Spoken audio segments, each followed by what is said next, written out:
Bayangkan engkau tengah main bola, tiba-tiba owner kelab cakap, esok kau jadi coach? Engkau sanggup tak?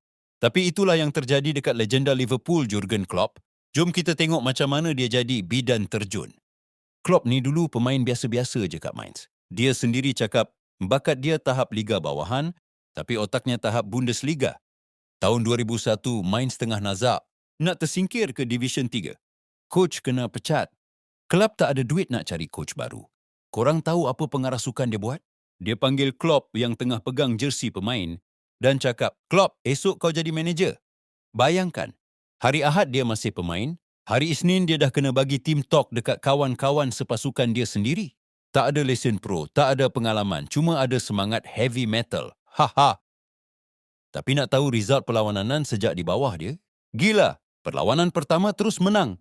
Perlawanan kedua menang, ketiga menang, keempat menang, seterusnya menang. Hahaha. Dia bukan je selamatkan Mainz, tapi 3 tahun lepas tu, dia bawa kelab kerdil ni naik ke Bundesliga buat pertama kali dalam sejarah.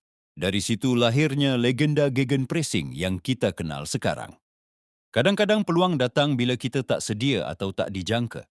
Jadi moralnya, korang rasa korang berani macam Klopp tak? Komen dekat bawah dan jangan lupa subscribe.